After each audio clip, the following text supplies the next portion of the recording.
That's really interesting. And you mentioned about the purchase journey, and that's so interesting how that is changing and how the whole digital environment's changing the purchase journey. That if you're into your manufacturing or your engineering business, you might be totally unaware of how that is changing so significantly. I wonder if you could maybe touch on that a little bit.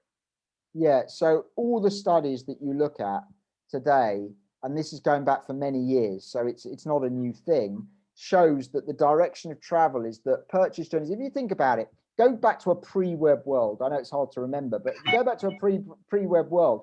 Essentially, in business, you were very reactive. You know, I still remember when those, you know, the Xeroxes and the Canons would send their brochures for their photocopiers through regularly. And as you knew that your contract was coming up on your photocopiers, you'd start to collect those manuals and put them in a little file. So when you were ready to buy, you had some reference documents, because where else were you going, right? Yeah. And that's a very reactive purchase journey, isn't it?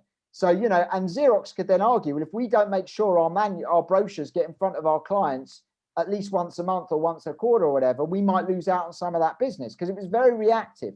No one does that anymore.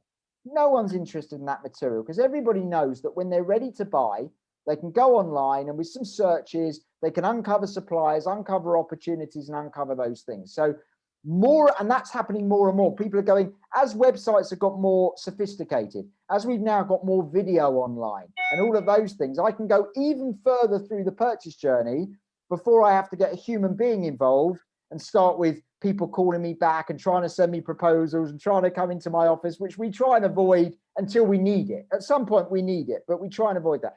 So more and more of the purchase journey is migrating online, which suddenly means that your social media presence matters.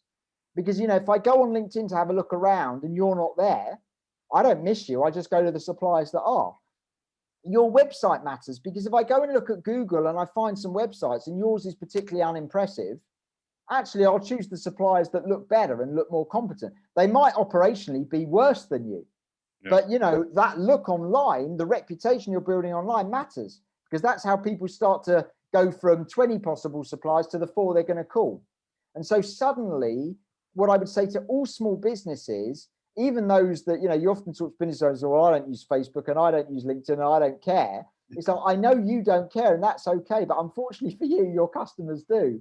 So, you know, I would say to any business out there, small and large, is that it's very, very important now that you start taking some of that online presence seriously, because it's playing a big factor in that purchase journey. And you might still need salespeople to get the deal over the line, but actually your ability to communicate online using video on websites and social media might make a difference to how many purchase journeys, how many buying sets you get in, and how many opportunities you have. Yeah, thank you very much for that, Grant.